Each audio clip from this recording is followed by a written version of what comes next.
Aló, aló.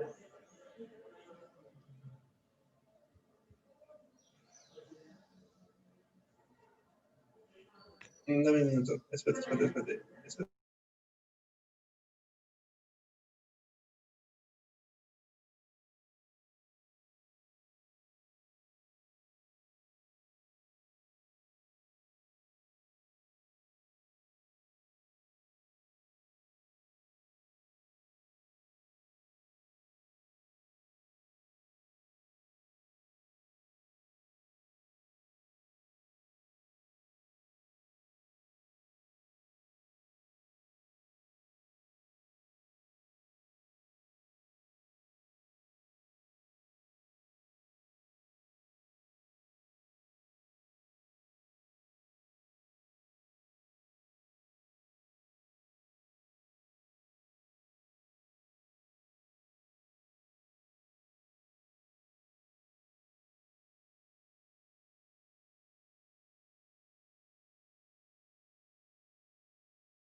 Hola Gabo,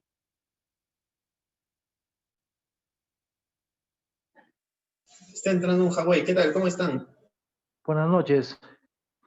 Esperemos unos 5 minutos si es que entre el doctor Díaz o el doctor Johan, si no ya empezamos, no más bueno.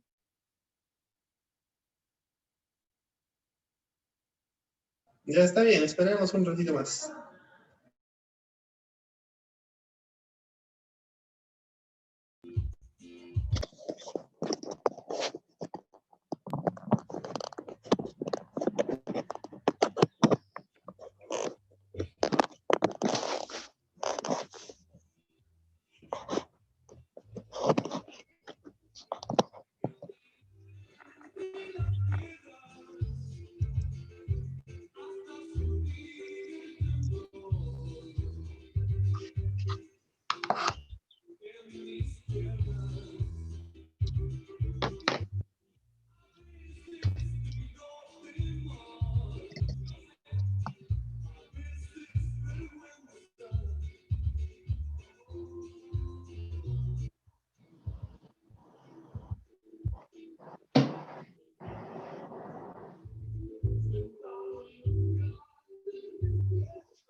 Doctor Díaz, buenas tardes.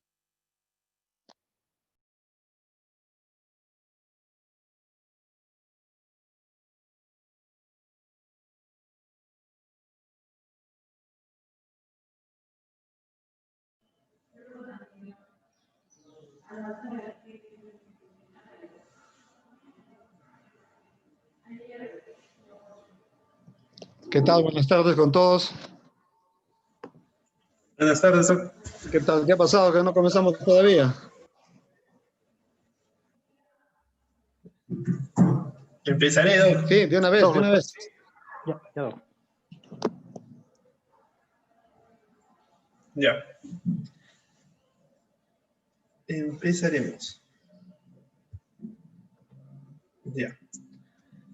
Muy buenas tardes con todos los presentes. En esta oportunidad voy a presentarles el tema de la exposición que me encargaron, que es un tema que tiene mucho interés para la parte urológica como para la parte de cirugía de abdomen, ¿no? El conducto inguinal y las hernias inguinales. Para empezar, vamos a recordar que la definición de una hernia es la protrusión de un órgano o algún tipo de tejido a través de una pared debilitada. En este caso, estamos hablando del canal inguinal, de todo lo que es la ingle, por donde van a pasar estructuras que provienen de la pared abdominal, ¿no? Esta es la función que tiene este canal, y que al tener alguna alteración en la formación de sus paredes, o de tener un defecto más grande, como es el caso de las hernias indirectas, permiten el paso de una estructura hacia otra cavidad, como sería el escroto, ¿no? Y de este modo atravesarían la pared abdominal. Como vemos, es la ubicación anatómica del canal inguinal, ¿no? Que todos conocemos. Y los anillos que lo conforman, como vamos a repasar también más adelante. Entonces, haciendo un recuerdo anatómico, es importante tomar en cuenta las capas que conforman la pared abdominal, ¿no? Yendo de superficial a profunda tenemos la piel, una capa de tejido adiposo superficial, que es la fascia de Scamper, una capa adiposa membranosa, que es escarpa, que se continúan hasta esta región inguinal. Luego viene la capa de músculos, que en orden serían el músculo, el oblicuo mayor, el oblicuo menor, el transverso, cada uno con su aponeurosis, y por debajo del transverso, la fascia transversal, los ligamentos, los que vienen a ser los elementos tendinosos que unen y sirven de inserción para estos músculos. Tenemos el ligamento inguinal o el ligamento de Pupart, ligamento de Falopio, que se encuentra en la ubicación desde la espina ilíaca hasta la cresta del pubis. Tenemos el ligamento lacunar o de Gimbernard, que se encuentra aquí en la cresta del pubis y se comunica con el ligamento inguinal, y por debajo el reborde inferior pegado al hueso, y por encima del componente neuromuscular, el ligamento iliopectíneo o ligamento de Cooper. Es importante saber estos reparos porque son estos mismos los que nos van a permitir solucionar una hernia inguinal.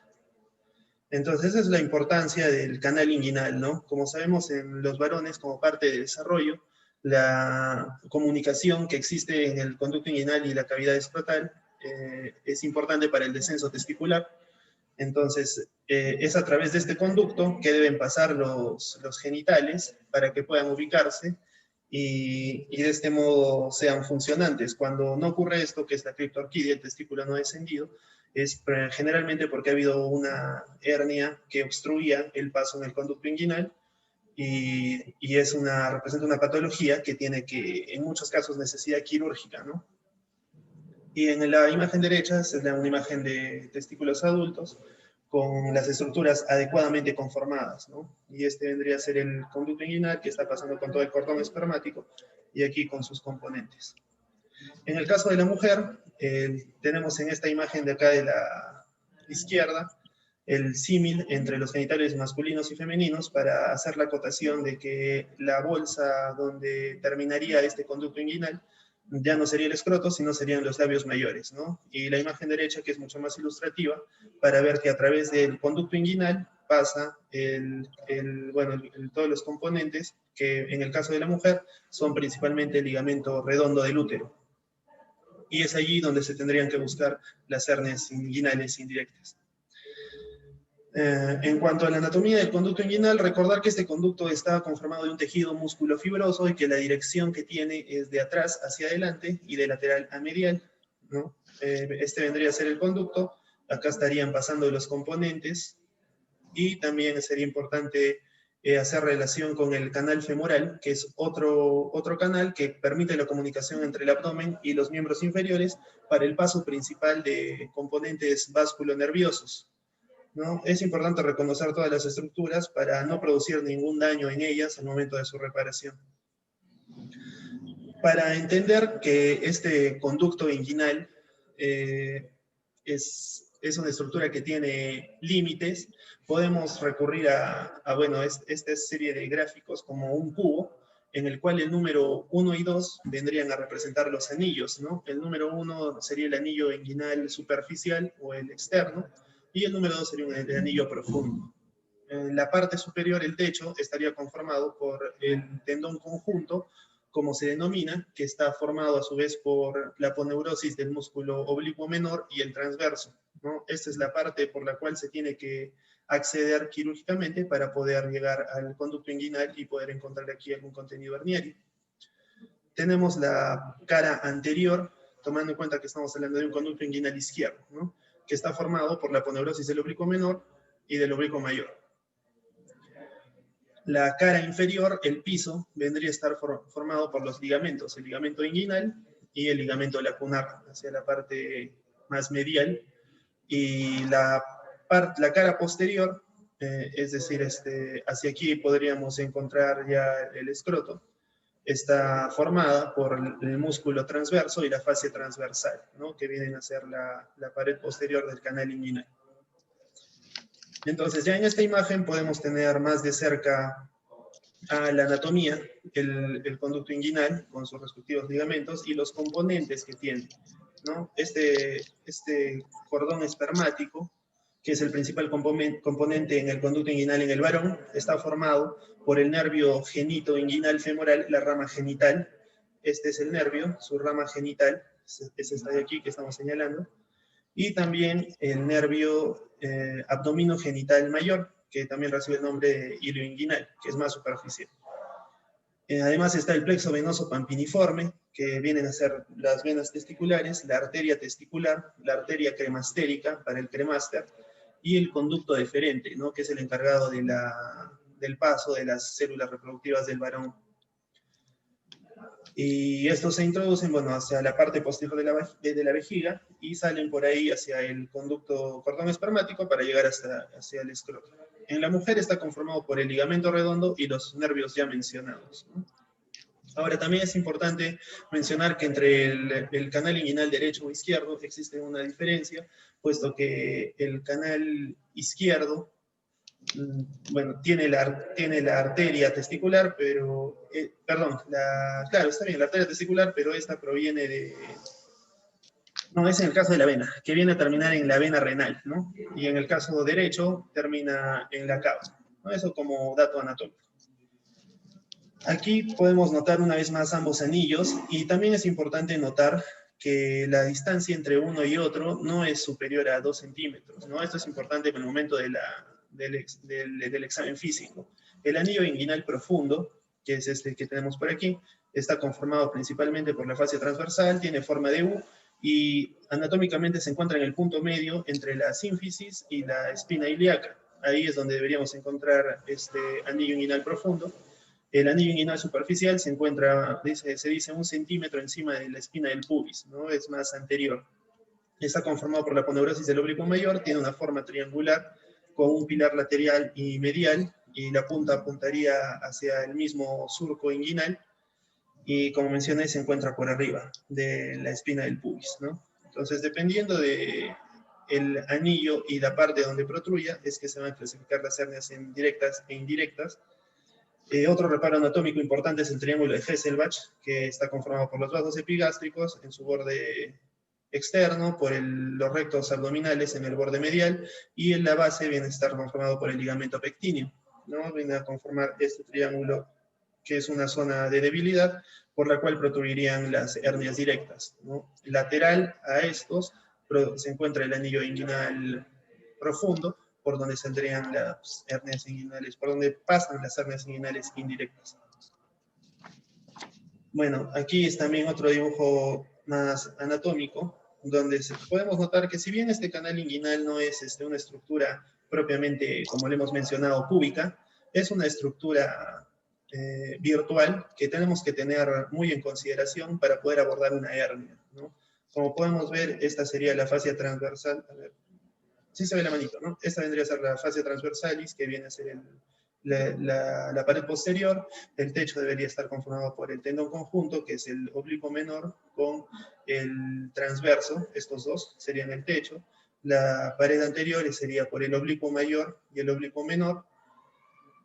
Y el piso, que viene a estar conformado por el ligamento inguinal, que sabemos que es un repliegue de la aponeurosis del oblicuo mayor, ¿no?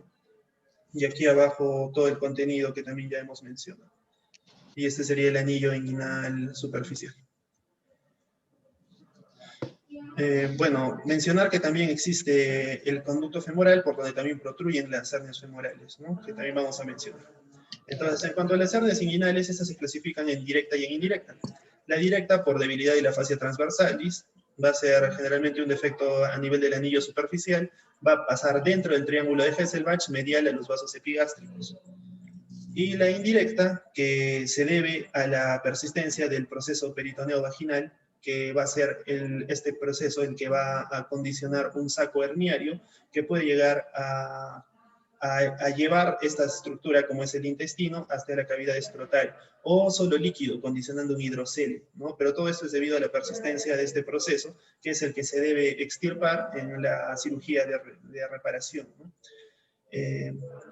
Por dentro va a ir el cordón espermático, que es la estructura importante que hay que tener bastante cuidado, y estas hernias indirectas son generalmente congénitas, ¿no? Estas son las hernias que, ni bien son diagnosticadas, deberían ser reparadas.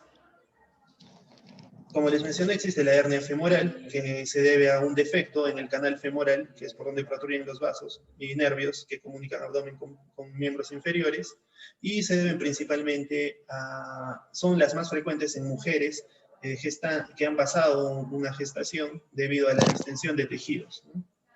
Es también una hernia mucho más grande y se encuentra por debajo del ligamento inguinal. Esa es su característica. Existe una clasificación de las hernias, que es la clasificación de Nyhus, ¿no? Que nos clasifica en 4 tipos.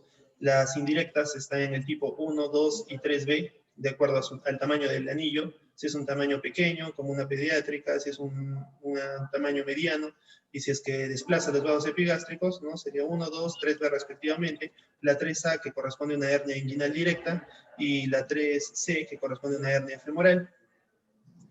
Y el tipo 4 se refiere a las hernias recurrentes, bien sea directa, indirecta, femoral o combinada, ¿no? Como puede existir las hernias deslizadas o en pantalón, que también no son infrecuentes.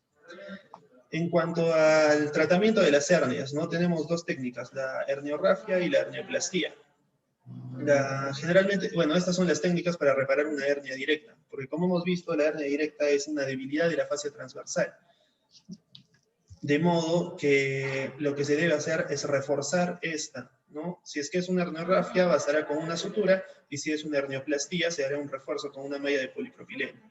Si es que es un refuerzo con tensión, existen 3 técnicas, no existen más, pero estas son las más usadas, que es la técnica de Bassini, que consiste en hacer una sutura entre el techo y la base de este conducto. Entonces, lo que tendremos que suturar sería el ligamento inguinal a la aponeurosis del oblicuo menor y transverso, es decir, al tendón conjunto. De este modo se cerraría el defecto.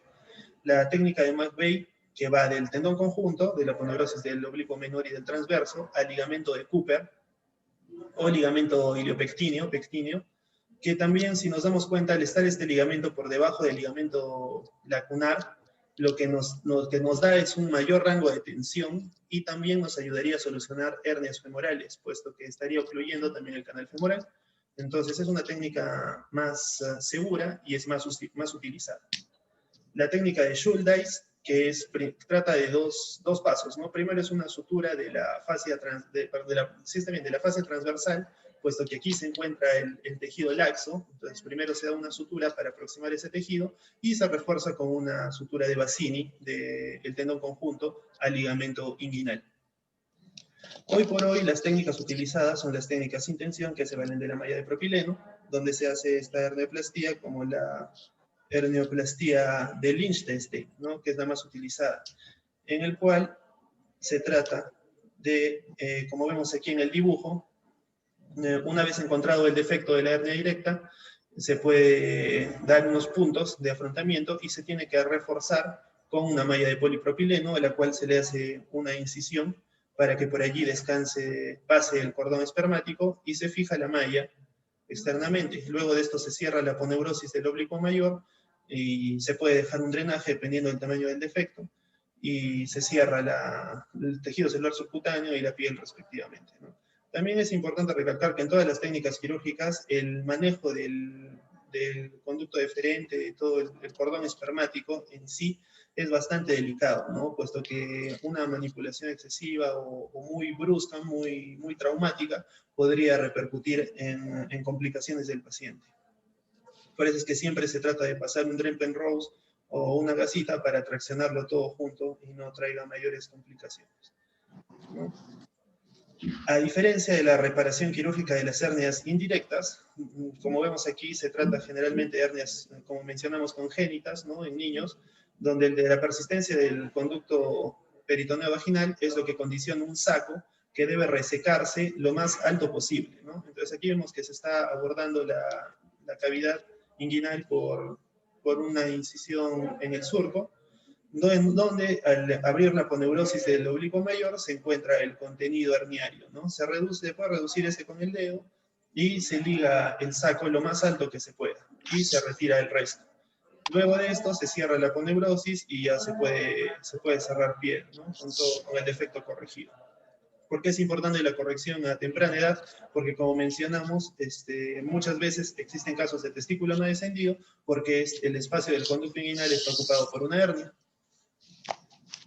Y algo más para acotar, la herniaplastía laparoscópica, que también existe como técnica para reparar las hernias. Bueno, las dos más conocidas son la técnica TEP y la técnica TAP. La TEP, que es la totalmente extraperitoneal, que se trata de crear una cavidad delante del peritoneo, de modo que aquí se solucione el defecto colocando una malla. Y la otra técnica, el TAP, que es el abordaje transabdominal preperitoneal, que se vale de un abordaje a cavidad abdominal para volver a salir fuera del peritoneo y poder recolocar aquí la malla que solucione el defecto herniario, ¿no? Bueno, no he tenido la oportunidad de ver ninguna de estas por ahora. Las complicaciones que puede tener una